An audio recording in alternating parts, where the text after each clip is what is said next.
Morning! I hope you're doing well. I am feeling so much happier because I am finally in Scotland to race the Gralloch. So the road to the Gralloch, or the gravel road to the Gralloch, has not been smooth at all. Obviously I wrote off my frame, and then getting a replacement and getting the hydraulics sorted and everything was no piece of cake. So I've not been riding at all this week, and I've just been stressing out the entire time. It's been a nightmare. I've actually felt a bit sick with worry because of the unknown. I was meant to be here days ago. I couldn't get here to recce the course, and the whole thing just started really, I was just getting bogged down in it all mentally and feeling like this was just not fun. Why was I doing it? Blah, blah, blah, blah, blah, blah, blah. Anyway, since getting my bike back from the bike shop with the brakes all set up and then putting all the other parts back on, I just decided to take a step back and chill the hell out, basically. Rather than legging it up here at midnight last night, I stayed with my dad another night. We went out for a curry, I relaxed, I got a good night's sleep, and I've driven up here the day before the race, that being Friday. So I am going to jump on the bike to check that everything is working. Please, please, please let it be working. And then I'm going to head out and I'm going to do some of the first part of the race just to recce the terrain, see what it's all about. I could do a 30k loop. I think that looks fairly feasible. I've got the route on my Garmin, so I'll just play that by ear. Then I've got to sign on and get to the campsite that I booked several days ago and I've not stayed at. Then all that remains will be to rest up and not stress before tomorrow. Obviously, at the back of my mind, the additional stressor has been the thought that if I come in the top 25% of my age group, I qualify for the UCI Gravel World Championships. And I'm trying very hard not to think about that and just ride my own race and stop getting stressed out. There's a theme here, right? So I'm going to jump on my bike. That's always a good de-stressor and is probably a lot of the reason why I've been feeling out of sorts this week, because I've not been riding. And get everything organised for tomorrow and then relax. So come along. I've actually made the decision not to film the race tomorrow because, did I mention that I've been getting a bit stressed? Well, the thought of trying to do a hard race and do as well as I can whilst also filming it was just not very appealing, so I've sacked that idea off. So this will be your chance to see what I'll be riding tomorrow, and then I'll try and follow up with a video afterwards to tell you what it was like. Alright, quick bike check for you. It's the Marin Headlands that I like, but it's a brand new frame because, old fork is on there, and then I've swapped over a lot of old parts, so it's got some old bars, the redshift stem, and an old seat post, soon to be replaced by Envy when I go and visit them next week. For the wheels, I've got the AG25s from Envy, and then I've gone for the 45C Riddler tyres, which I'm wondering now whether they're too much. I don't know. See, I did have 35s when I was in Girona, but it was fast and dry and smooth. So I swapped to 45s, and now of course I'm going to spend the whole time wondering whether I'd be faster on something else. I don't know, I'm sure everyone's thinking the same thing. Anyway, let's take this beast for a ride. Fingers crossed, no issues. Alright, up we go. Starting with a 6-kilometre climb.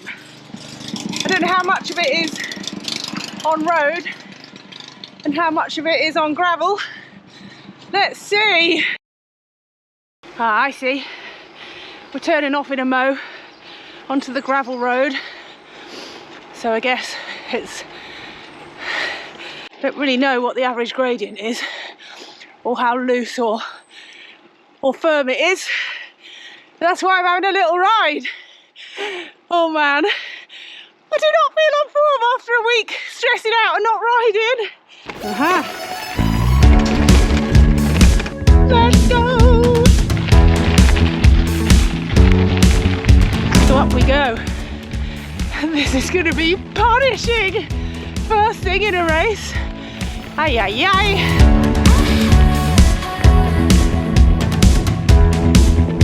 Whilst there's all sorts of tactics I'd like to employ for the race, I think I will have to just ride my own race.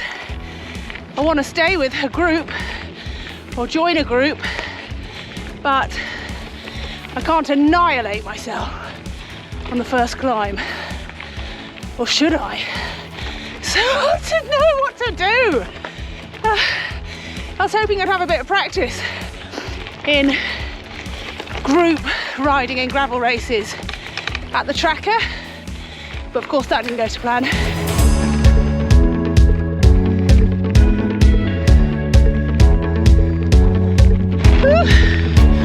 Some steep little bits here. It's so dry. Could I have kept my Girona tyres on? Just don't know without riding the whole course, and I can't do that, so I'm gonna stick with this.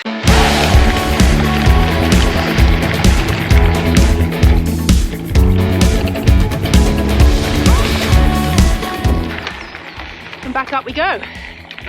I wonder who this race will favour. The roadies, the mountain bikers. I reckon the roadies. Hard to say though. Wow. It's so nice.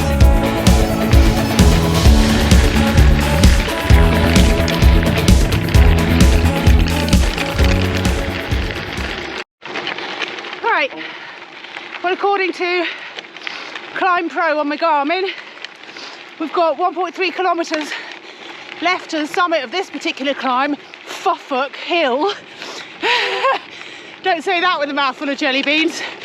And after that, well, I mean, there's just a shed load more climbing, but this is the opening climb, and I think possibly they do it this way to kind of thin out the groups a little bit. I don't know. The good thing about this climb is it does flatten out from time to time, so that's nice, but quite how much you get to recover on those flat periods, I'm not sure. I think the last kilometre is the steepest, so here goes. I mean, there's some pretty loose bits, you don't want to be forced over there. Oh, pretty loose here as well. I think I'm near the top. Quite a loose section here. Big chunky bits of gravel, which makes me glad of these tyres and happy I haven't got the ones on from Girona.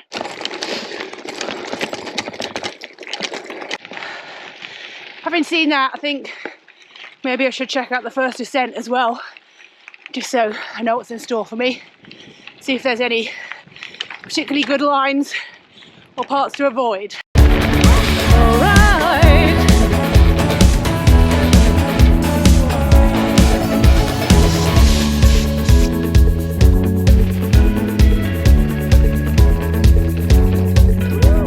I mean, slightly intimidated by the thought of descending that in a little peloton. I mean, it's loose as, and you don't want to take the wrong line. Just would like to come back in one piece, ideally. I think some people might find those descents as daunting as I find the climbs. I mean, it's exactly what I wanted to experience at the tracker in Girona. I wanted to experience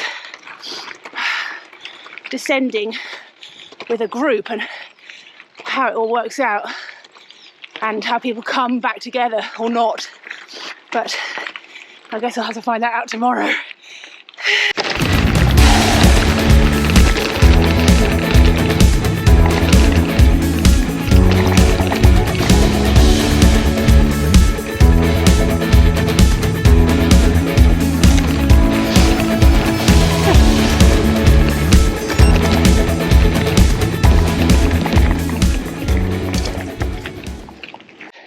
As you can see, I've just been pootling, and my average speed whilst pootling and chatting to you has been 18.5 kilometres an hour. So I think, would I be doing 20 kilometres an hour if I was racing? A good estimate, in which case the race will take me just over 6 hours. But obviously I haven't checked out the rest of it. There might be some hideous climbs. Well, I know there are some. So maybe 20 kilometres an hour is an overestimate. I just don't know.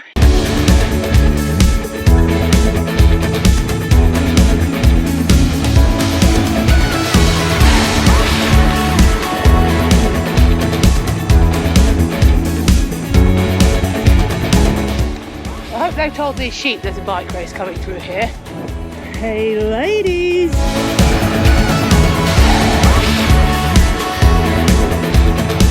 So in the race, we'll be heading off down there and we'll be coming back up there, I think. Because it's like a loop.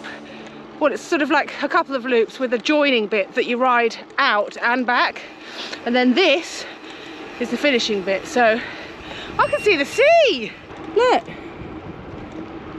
There's the sea. My campsite's somewhere down there. Straight back from here. Well, nice. Bet I'll be suffering quite hard by this point tomorrow though.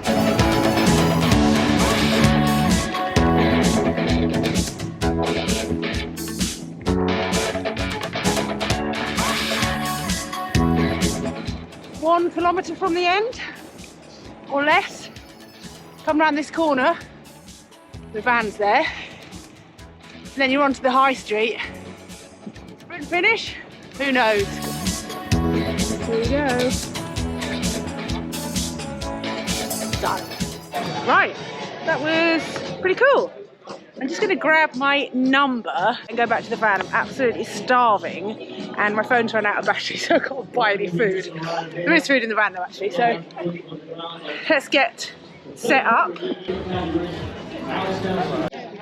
Thank you. Yay! Finally made it to my campsite. Shame I wasn't here a few days ago, but so nice to spend lots of time with Dad. Got my dinner on the go. That water is taking so long to boil and I'm so hungry. And before I open my Restrap beer that they gave me when I visited them, I'm going to show you the van. So here she is. Loveliest thing about this van is surely the ceiling. Absolutely gorgeous. These slide out racks, you can stand on them. I think you can put 200 kilos on them. That's what I was told. I'm not going to try that though, but pretty cool. Obviously, behind me I have got the bed made up, but it's not always like this. You take these cushions off, put them to one side, and then you can slide the bed across. You can slide the bed out of the way, and that means I can put another bike in the middle, but the main bike storage is around the other side. Here we've got a sliding bike rack. So the sliding bike rack, again, you can stand on it, jump around on it. It's designed to hold up to 200 kilos, so I have put 2 mountain bikes on here. You can swap the fork mount around, so I've got one for mountain bikes and I've got 2 for mountain bikes. Have I got? Well anyway, I've got some bike mounts. It's quite cool, isn't it? A few nice little features. I like the way they've cut out the window section. The view is quite nice. And this is all designed so that I can take the sliding bike rack out and put a second row of seats in for when I'm transporting many children around. So more often than not, that's what this van is used for. If you're interested, I'll put a link to the guys that fitted it out. They're called the Ply guys and they are really lovely people and do a fantastic job. So go check them out. Anyway, I am making my dinner, as I said. More often than not, I just cook on the slide out back bit, but I've got a nice picnic table here and a fire pit, so I might as well use it. I'm going to drink my solitary beer, I'm going to have some pasta, and then I'm going to relax, read my book, get an early night and race tomorrow. So yeah, wish me luck. I guess by the time you've seen this, I'll have done it. So, I wonder what happens. Anyway, oh yeah, one last thing. If you're one of the lovely people that said hello to me here in Scotland at Gatehouse of Fleet, thank you. It was really nice and it really made my day actually. It was proper made me smile. So thank you. Hope you had a good ride and see you later. Bye.